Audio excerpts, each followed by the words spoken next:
What's up, internet? It's Bewildered Bat. Um, I'm not here. I'm not here to review anything this time, or I'm not here to talk about any games. This is probably going to be a long video, so I guess get comfortable if you're even watching.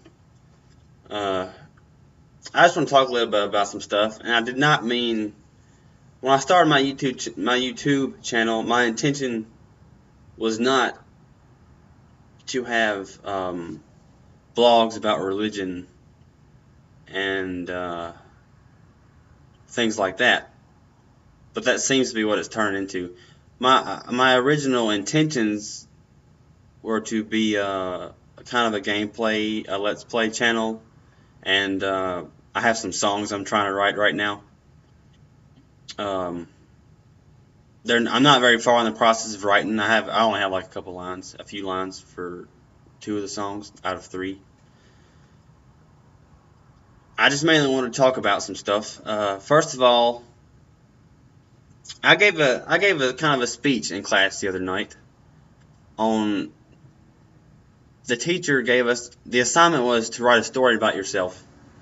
It could be true, it could be false, it didn't matter. But mine was completely true.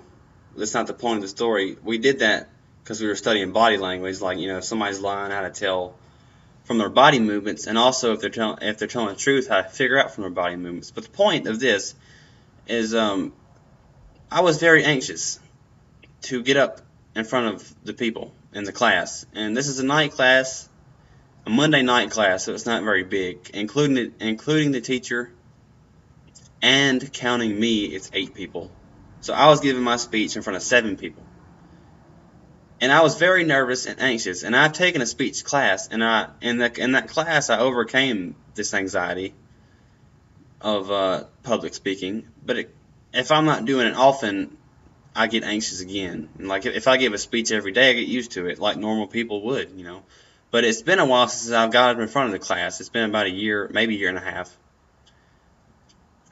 But once I got up there and started talking about my story, started telling my story, which I might share on YouTube, I don't know yet. But once I started telling my story, I got less anxious. About a paragraph in, I was completely comfortable. And one of the points of this video is going to be anxiety, because I used to suffer from it bad. I still have it sometimes. Every now and then, it still bothers me, but I've learned to control it. I've learned to come in command with it and not let it bother me so much. I've almost gotten rid of it, which is a big step. If you suffer from anxiety, any type of nervousness on a daily basis, you know how it feels to overcome it. If you have, if you haven't, I hope you will, and I hope I help you in this video. I just want to point out some things about anxiety that it's not as big as people who suffer from it think. Because I know I've had it most of my life. There's been some spots in my life where I didn't have it at all, and I think I know what it's tied to now. It's a lot of different things I believe it's tied to. I'm not going to go into that really, but I just wanted to say that if you watched my last video, actually it's the one that I put up today. If you've watched it, you know that the one that's titled Ramblings but has a message in the word. If you've watched that, you might know where I'm going. And the whole expansiveness of our universe.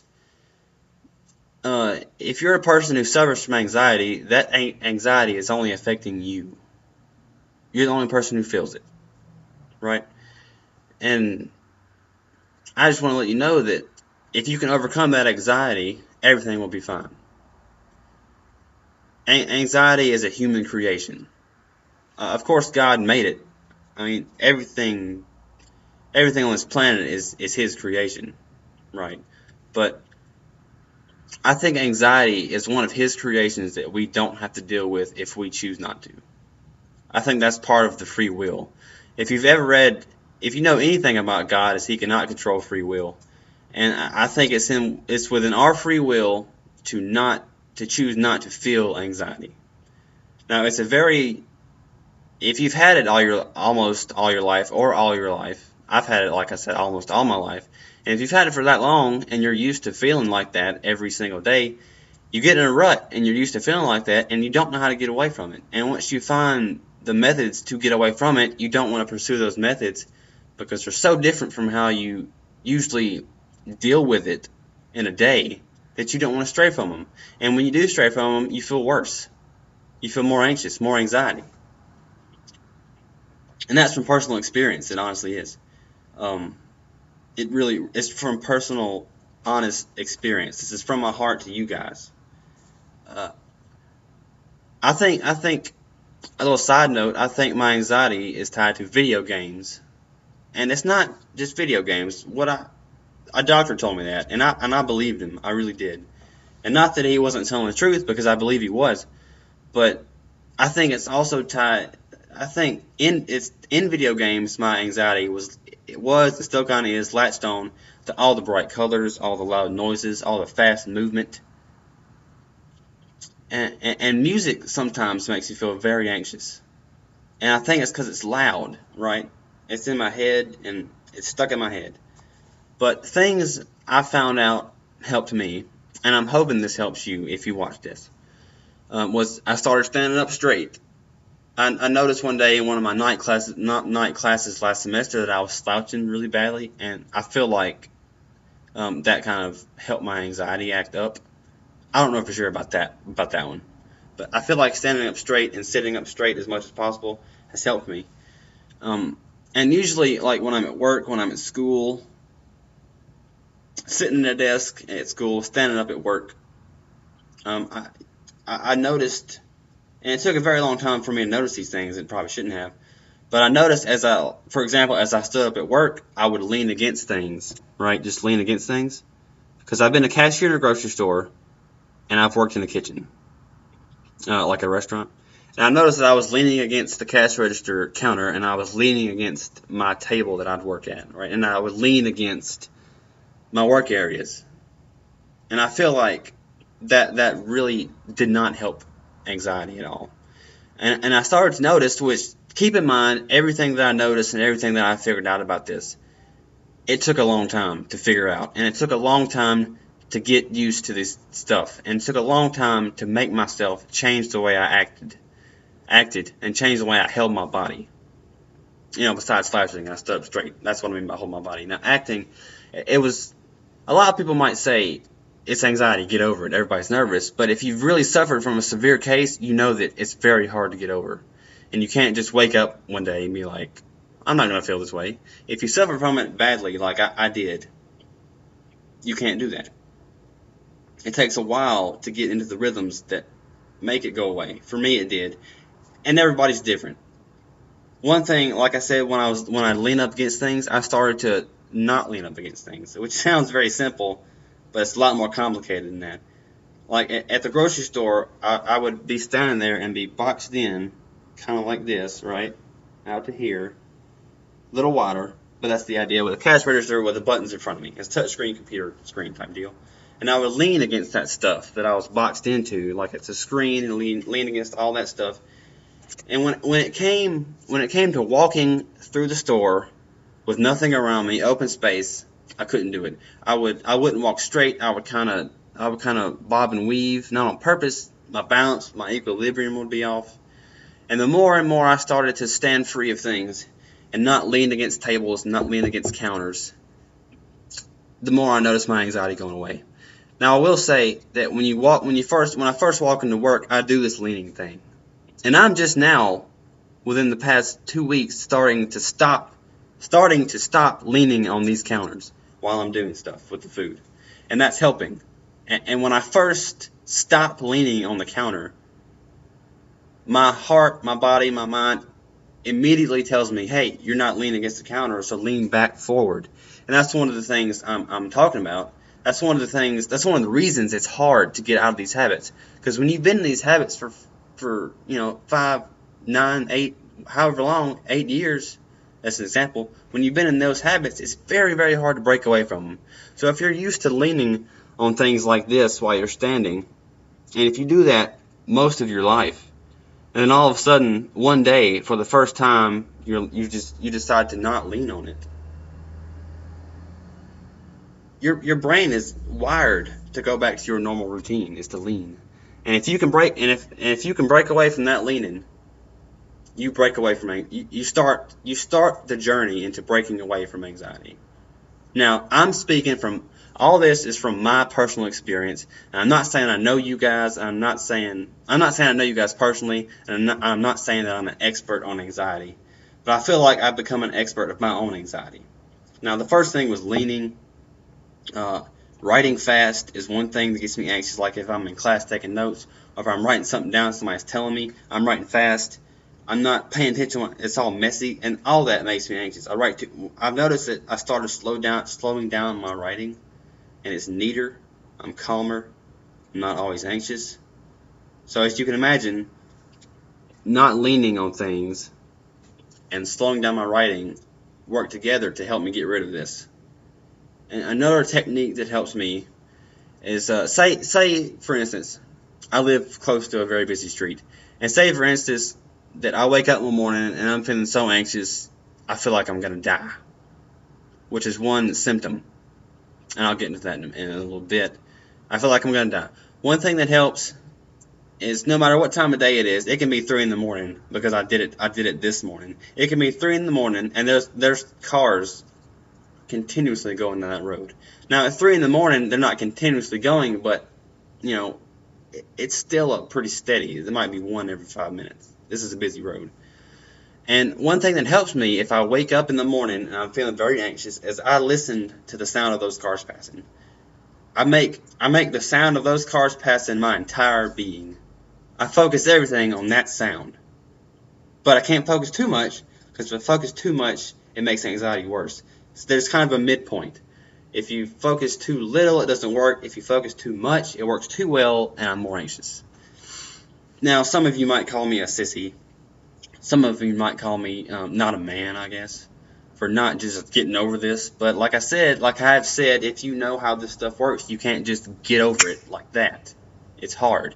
And people don't understand that, which is very, very aggravating to me. That nobody's understanding nowadays. There have been some people in my past when my anxiety was very worse that did not understand why I couldn't get over that, and it was very maddening. And I couldn't do anything about it. I couldn't explain it to them. I couldn't write it down. I couldn't draw it. There's nothing I could have done to explain this to them. And it's not only maddening. It's not only made me mad that they didn't get it. It made me mad that I couldn't tell them what was up.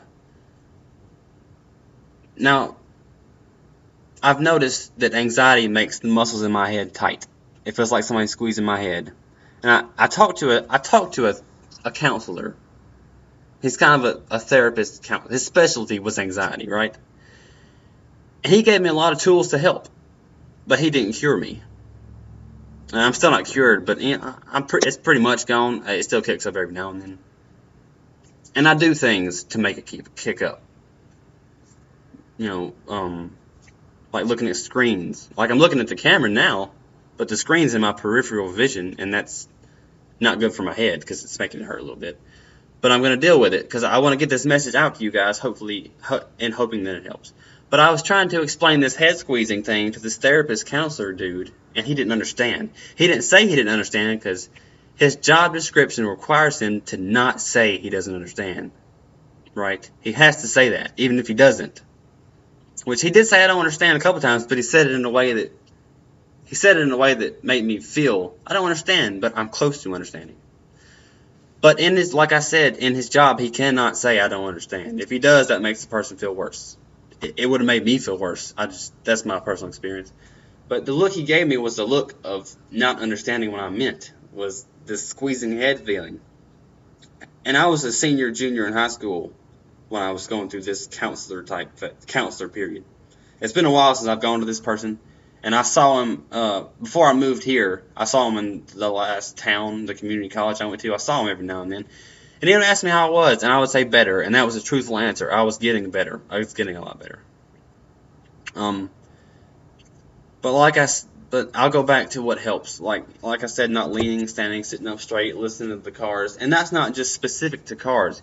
Say say you work in a restaurant, right? And there's ovens going, and there's pots and pans dinging and smacking against each other, and you hear all the tongs and salad bowls. You hear metal on metal metallic sounds. Don't let yourself think that's too much to handle. Don't let your brain think that is too much information to take in, right? Listen to the noise, be aware of what's happening around you, but not too aware. See, it works for me like that. If I'm too aware of things going on, I'm paying too much attention to them, and I'm trying to remember every single thing that's happening, and that doesn't help. But if I'm not aware enough, right? If I'm not aware of what's going on around me, if I'm not paying enough attention, I'm thinking too much. I'm inside my head. I'm singing songs. I'm playing scenes in movies. I'm playing video games in my head. And when I'm in my head too much, when I'm thinking too much, that's when I get anxiety. That's when it kicks up the worst. And when I'm paying too much attention to something, like a metallic sound, it gets worse. So I have to find this, like I mentioned earlier, I have to find this midpoint where it's not too much attention and just enough attention. In which I'm getting close to mastering that. I've almost got that down pat. And another thing that helped me, another time sometimes that it kicks up badly is when I'm driving. It doesn't matter where. I could be driving down an empty highway. I could be driving through a crowded town. It doesn't help. It doesn't matter. I'm sorry. It doesn't matter. But one thing that helps me in the driving part, and then went on to help me in general life, is I have a grandfather that's passed away. And you'll see that in my ramblings video if you watch it. And he had a very calming voice. It was very deep, kind of like this. I can't do it. It was a deep manly voice I really liked because it was so soothing. I just imagine him talking to me, and that might be one thing that calmed me down. I imagine him talking to me and saying, just let it be. Let it be. LETITBE. Just let it be. Now, I would drive down the road, and the first day that this phrase hit me in his voice, beyond the grave, you might say, the first time I said this in my head, in his voice, it calmed me down instantly. And it's hard to explain, because it might not have happened to you. But I think a good example is the trees. Like I think I was anxious. I was driving down a highway.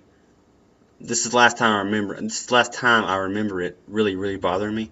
I was driving down a highway, and the trees were shooting past. Right? It's not just tree. It's like a wall of trees because I'm from the woods, from the sticks.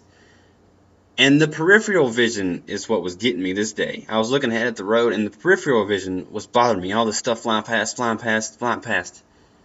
And I felt like my brain was trying to take all of it in at one time and remember everything.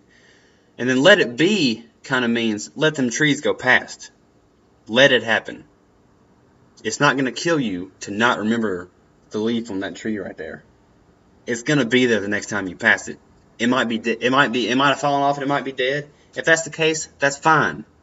Let it be gone. Let it be dead. Let the tree be dead. I don't like killing trees because we have to breathe with those things. But let it be. Don't worry about it, right? If you look at it, acknowledge that it's there. Like I look at the wall, and it's a wall. I see the wall. And it makes me feel better being like, I see the wall. It's a white wall.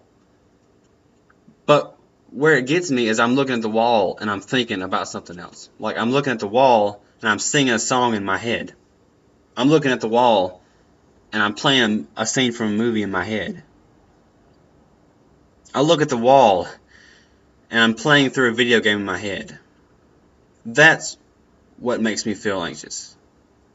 But if I look at the wall and think about the wall, make the image that my eyes are taking in, look at the picture of the wall that my eyes see, and take that wall into my brain while I'm looking at it. All this happens in a millisecond. Look at the wall. It's in my brain, thinking about the wall. That makes anxiety go away. I'm talking about it too much, and I'm getting anxious. But if I look at the wall, and I realize the environment I'm in. I acknowledge everything that's around me, the ceiling, the pictures, the kitchen, these walls, that window there. If I acknowledge it, but I don't remember it, it's a very tricky, confusing thing. There's a window there, okay, I'm looking over here, I see a door, looking over here, there's a picture, but I don't remember it. I'm not trying to remember what that looked like when I turn. When I turn, I'm looking at a picture, right? While I'm looking at a picture, my focus is on the picture. But when I turn and look at the door, my focus is on the door, and I'm not thinking about that picture. Now I think about what this door is made of. I think about the wood. I think about the hinges. I think about how it's in that wall over there. I think about what's in the wall while I look at the wall. And if I'm looking at the wall and thinking about it, I'm not anxious, right? That's what I mean with the let it be thing. Look at the wall, and I have a little bit of a clue what's inside the wall, but if you have no clue how houses are built, don't try to figure it out. Accept that you don't know how houses are built, and be like, all I see is the wall, so that's all I know is the wall. But I know a little bit of how houses are built, and I know what's in the wall, and right when I look at it, I kind of acknowledge it, right? Like, oh, it's a wall. I don't go through every single analytical step in my head, but I picture it like a wall, and it's gone. And I'm doing what I'm doing, and I don't hold the picture in my head. That's very important to take away from this. Don't hold the picture in your brain of what you just looked at. Because if you're in your head too much, if I'm in my head too much, I'm anxious, right? And anxiety is such a small, minuscule thing. And we let such a small thing bother us so much. Now, you might feel like anxiety is all that. The best way I can describe it is you feel like anxiety is, like the sky's finna fall. And there's nothing you can do about it. And if the sky decided to fall, there is nothing you could do about that. And that falls into the let it be category. If it falls, it falls. So what? If that big thing hits me, I can't do nothing about it anyway. So why am I worried about it, right? Don't worry about it. And don't take my tone as angry. I'm not angry. I'm trying to get my point across. Understand that. And just, let it be. I'm going to get that on a shirt. I'm going to get that printed on a shirt. Let it be. And I'm going to wear that shirt a lot. I might get multiple shirts. And when people come up and ask me what let it be means, I'm going to tell them what let it be means. And that might help them in some aspect of their life. It might. I have another story for you. The other day, this guy, I've told nobody this. The other day, this guy comes up to me at the gas pump. I'm pumping my gas. He's asking me questions. Where am I from? Am I going to school? Stuff. I try to be as much of a people person as I can be. But a lot of time, like when I'm pumping my gas, I have my mind on pumping my gas.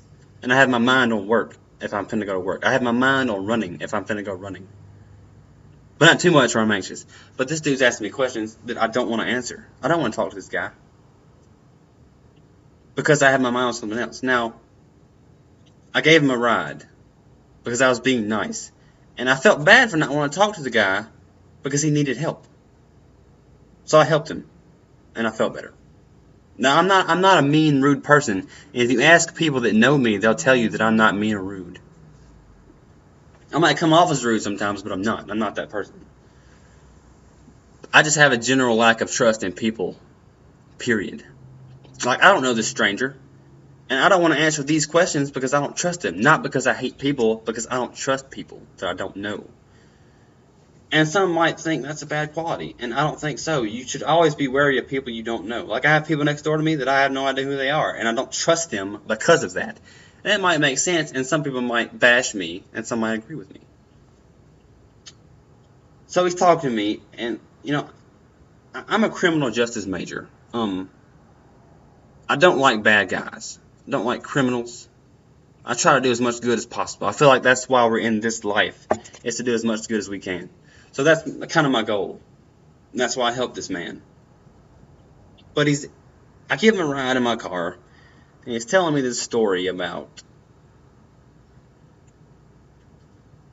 He said his car broke down, and he's getting it towed. He says he has the laptop and some other valuable things in there that doesn't need to be stolen. And I don't trust this man, but I give him some room to breathe. I'm listening to his story. He says he needs $15 more, $20 more, $15 or $20 more to pay the tow truck man. And it took some convincing, but I let this $15 go because I felt like he needed it. He shook my hand, said his name, introduced himself, showed me an ID, said where he worked, and I believed it. It might have been the truth. I don't know. I haven't talked to that man again. But I don't think it was the whole truth. Because I gave him my phone number, and he said he'd call me and pay me back that $15, and he never did. That's why. It was a scam, I think. And that's why I have trust issues in people. With people I don't know. Now, people I know I trust. Now, people I don't know that well but are acquainted with, I kind of trust them. They haven't given me a reason to not trust them, right? But I wouldn't give them my bank account number, if you know what I mean. I'm sure you do. Now letting that $15 go was a big source of anxiety for me because I'm a broke man, and I need money. I'm sure everybody does. I'm just saying that I'm in that bandwagon that I don't have any money. And I didn't want to let the $15 go, but I believed his story about him being broken down. And I just had to let it be, right? I let that $15 go, and it still bothered me that I gave him the money. I should have known he was lying to me. As far as I know, he's lying because he never called me back. But he might have forgot to call me. I don't know. The fact that he didn't call me makes me think he was lying to me. But I was anxious because that was $15 I needed, and I was going to spend that on something like food. But I got $10 back because I picked up a shift for somebody at where I work. So he paid me $10 to pick his shift up. So I got some of it back. And I believe in God. I'm religious. Not that this makes me religious, but I have a cross necklace here. I got this in North Carolina on a youth trip. One of the best memories of my life. And I'm a very religious man, and I have to think that I got that $10 back because I helped that man. Whether that money was for crack, whether it was for a tow truck, whether he was paying a debt off, whether he just wanted to steal money from somebody, I gave it to him. And I have to think I got that $10 back because I helped that person. Because I helped him. I had a friend that worked that night. Me and this guy were working the same night, but we swapped shifts. I was supposed to get off earlier than he was, but we swapped, so he got off earlier than me. And that's who paid me $10. And I told him this whole situation, the first person I told. I told him the situation, and he said, that's karma. Because, you helped out a man. You gave him 15, and I just gave you 10 back. So that was karma. You got some of it back, and for some reason you didn't get that 5. He says it's karma. I don't know his religious stance. I didn't ask him. I didn't bash him for not saying it was God. I believe it was God. And karma is probably a creation of God that he put on this planet to equalize things. But I call it God. I think God gave me that 10 back, and he didn't give me that 5 because I wasn't willing to help him at first. And that's part of anxiety, is letting things go that you think you're going to need the next day. And I needed that $10 that next day. I didn't need that 5. The 15, I gave him 15, but I got 10 back. I didn't need that 5 that made 15. And I find that a very interesting coincidence. Not a coincidence, but a very interesting. God works in mysterious ways, right? And he knew that I would just need 10 and not need that whole 15. He knew I would just need 10. And if you ask God to help you get rid of this anxiety you might be feeling, he will show you the way. My anxiety got the worst one summer. I was working with my cousins and some friends. We had a farming type business going on, and it was going very well. But one day we were in the field. We were marking trees, like the field was growing up almost over our heads, and we were marking little saplings, little trees, marking them so that we wouldn't cut them down with our tractors. And one day I was chopping some thick stuff in the machete, And all of a sudden, it felt like I was breathing through a rag. I couldn't breathe. But my friend that was out there with me cared about me. And he asked me, JT, are you okay? And me being a man and having manly pride, said, yeah, I'm fine. But I sat down a minute, and I could breathe normally again. So I went to my doctor. And I knew this was I kind of felt, I started having chest pains. I couldn't breathe that day. And I had already asked God multiple times, not that He ignored me. He didn't ignore me. I don't feel like He ignored me. He was waiting for the right time to show me the answer to that anxiety problem. He knew the right time to show me, and He showed me the right time. So I had already prayed multiple times, and He showed me little things, but this one thing was huge. It was huge. I had prayed multiple times for Him to fix my anxiety, to show me a path to where I could get rid of this anxiety, right? And He showed me in that week. And I believe He led me to that doctor who told me my anxiety was tied to video games, and that I should I should start reading books. I should start writing things, which I have started writing things. I should start reading books. I should start writing. I should spend more time outside. I should exercise more. And I didn't fully believe him, and neither did my mom. And my mom is a nurse. My dad works on cars, and if he's not worried about a problem with my car, if he just says it's not too serious, I believe him. And if my mother tells me something medical, I believe her. And we both didn't believe this doctor at first. But me giving this doctor some room to work, me giving him, listening to his opinion of my problem, I quit games. I stopped playing games. Now, in this tractor business, I was going to work from 8 in the morning to 5 in the afternoon. Middle of the summer, all summer, June, July. Some of August, June, and July. A little bit of May. I'm sorry. Some of May, June, July, a little bit of August, right? And I was out in this 100-degree weather, 95-degree weather, sweating like I had been swimming, like I had just climbed out of a pool. I was soaking wet in sweat. And that combined with me not playing video games and not watching as much TV, I still watch some TV, but not watching as much TV fixed my problem. It fixed me. I stopped looking at those virtual images that I was hooked on. I was addicted to these things. I stopped looking at them. I still play video games. That's what my channel is going to be about, mostly. But I've learned how to overcome that and not be anxious because of that video game. But me not playing video games and sweating like that every day, I'm not kidding, guys. I'd be in that field, and it looked like I had just climbed out of a pool. I was that wet with sweat. And I noticed my chest pains were going away. Now, it still happens. When my chest first tightens up, it's a quick, sharp pain, like somebody poked me with a knife. Not stabbed, just poked really hard. It's like, it makes you want to cringe, but I don't cringe because I don't want people to think I'm having a heart attack. But I kind of take it, right? And this is not medical. I have no medical advice on this specific area. But I believe when it's a quick, sharp pain like that, I believe that's your muscles tightening up, right? And it feels like when they loosen up, it feels like that's the hurt that lasts longer. Because if you flex, if you work out a bunch and you relax and you stretch, your muscles are sore. And they're sore for a couple of days. And they get bigger. Your muscles rip, and when they heal back together, they get bigger. That's why they get bigger. It's a fun fact for you.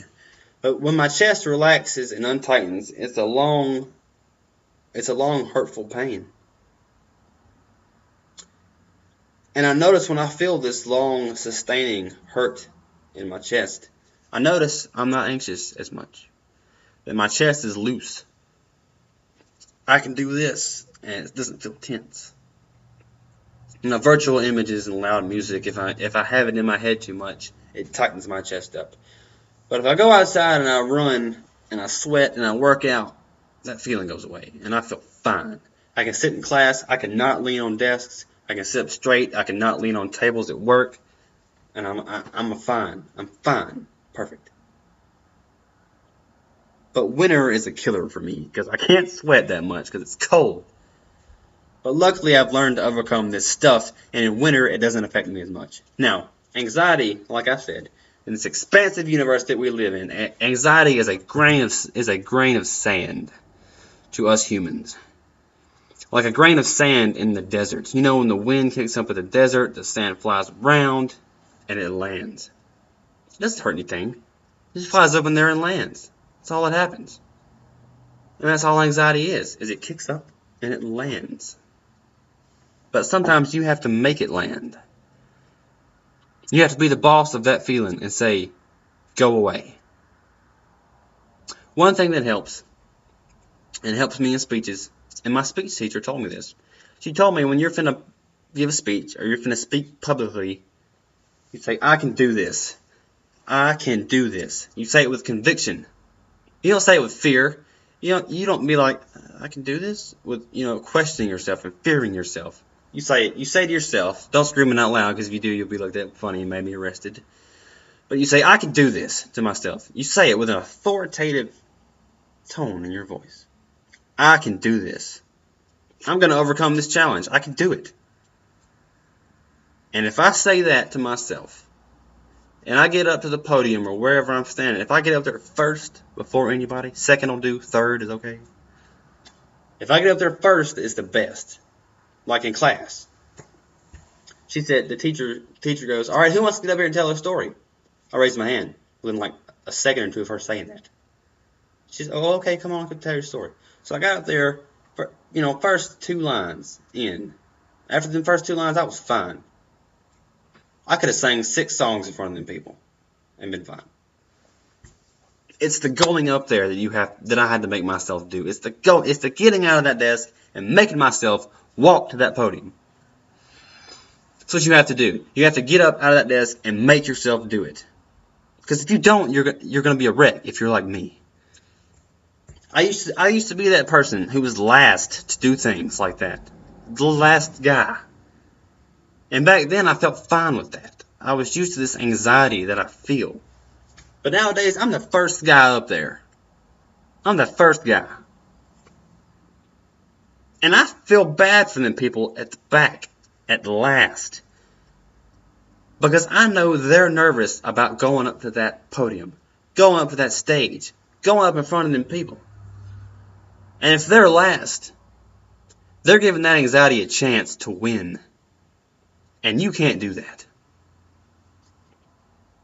If you go up there first, if I go up there first, I'm going to be the man to beat that anxiety. To beat my anxiety. And if I go up there last, that anxiety is going to win. And I can't let that happen. I can't let that win, and neither can you. You can do it. You can beat that anxiety. You can throw it out. You can make it gone. Anxiety is a grain of dust in the desert. Anxiety is a star in space. That's how small it is. It's just big to us. It's just big to me. When I walk through a store and I'm feeling anxious, one thing that calms me down is taking in the whole environment. Not trying to remember every fly and every beam in that grocery store, but acknowledging it's there. Walking slow, standing up straight. And I'm using this authoritative tone to get my point across. And to not be nervous.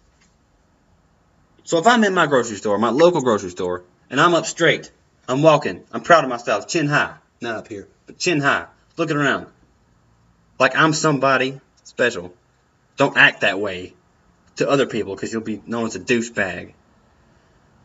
But if I'm in my head, and they'd be like, you know what, I'm a person.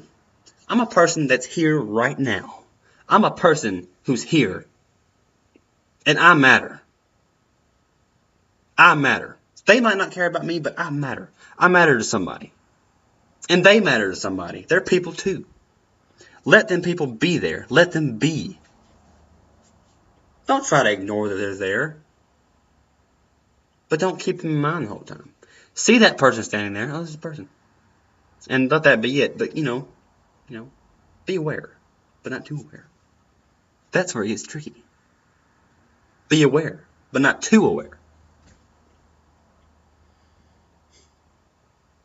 Your anxiety, my anxiety, I can feel anxious, and it does not affect a thing but my brain and the way I act. I have the power to change it. My anxiety doesn't affect that tree out my window right there. It doesn't affect that person, not them cars. My anxiety doesn't affect that TV over there.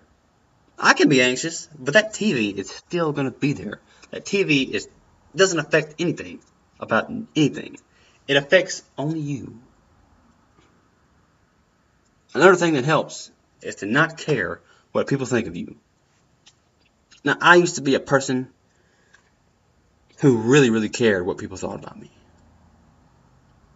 I used to want to be that image of not messing up. That image of as close to perfect as possible. Jesus is the only perfect being. And I knew I couldn't be that perfect. But I used to stride to not screw anything up. To not make myself look weak. To not make myself look vulnerable. To not make myself look stupid. Or something I might have said that was dumb. And now I don't care. I said something in my statistics class the other day that made me look like a moron. But I didn't care. And they could have called me a moron. And you know what I said? I don't care. I got that answer wrong. I got it wrong because I didn't know. And if you act like you know, and you don't know, you will not get the right answer. Probably. But I was honest. I gave the wrong answer. Partly on purpose. Because I didn't try to pretend I knew what I was talking about. Because I wanted the answer to that question. And you have to not care what people think. If I'm walking through a store, right? If I'm walking through a grocery store or anywhere with people in it, and I trip and hit the ground, and they laugh, because I'd laugh. I'd make sure they're fine, but I'd laugh too. I have to not care that they laughed. I have to say, forget your laughter. I don't care that you laughed. People fall. People mess up. It happens. And worried too much about what people think is one thing that kicks up my anxiety. And now I don't care. I don't care when I give a speech. If my face gets red, I don't care. I don't care. I don't care what they think. I'm still nice to people. I still respect people. But I don't care what they think about me. What they think is like anxiety. What they think about me doesn't affect anything. What they think doesn't open a door. A physical door. Maybe it opens or closes a literal door. A figurative door. I'm sorry. What they think might open or close a figurative door, but not a physical door. And if what they think closes a figurative door for you, I want to let you know that you can open that door. Don't think. Say you have a boss at work. I'm sorry. Say there's a coworker you work with. This is the best example I got for right now. Say you have a coworker at work who doesn't like you. For whatever reason, they don't like you. For whatever reason, stupid reason, they don't like you.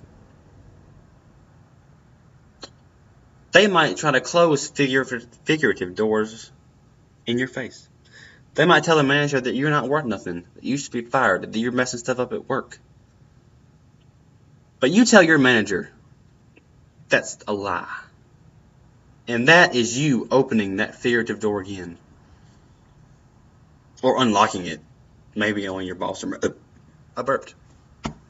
I'm sorry. Unlocking it. Maybe only your boss or manager can actually open it. Depends on how your view and opinion on that phrase, open and close figurative doors. But I guess I'm going to end this. This is actually more of a rant than a vlog.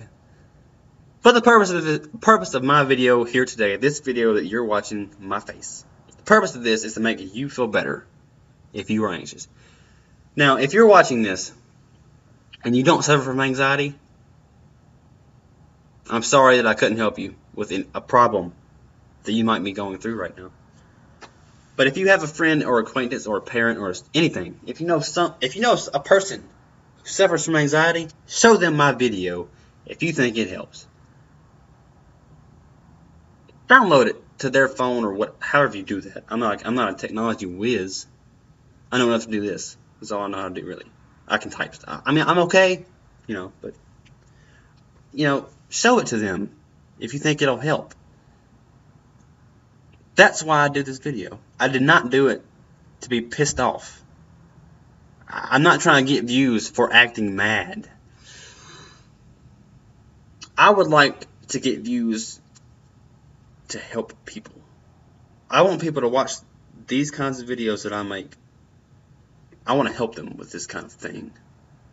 And I might think of another issue, another problem I have, or I know of somebody who has, and I might bring it to the table here. And hopefully my insight can help. You might not care what I think, but I want to help you. I like helping people. Like the guy at that gas station. I like helping people. Regardless if I think it, like the guy who wanted that money, I didn't think I should give him that money, but I gave him the money anyway. Because I wanted to help him. Now, supporting a crack addiction is not help at all. But I believed the story. I was trying to help the story I believed. So back to my point. If you have somebody who has anxiety, show them my video if you think it helps. Because I want to help you. Personally. You that are watching me right now. I want to help you. I don't think people in this world help each other enough. I don't think we're nice enough. I don't think we should be too nice, but I don't think we're nice enough.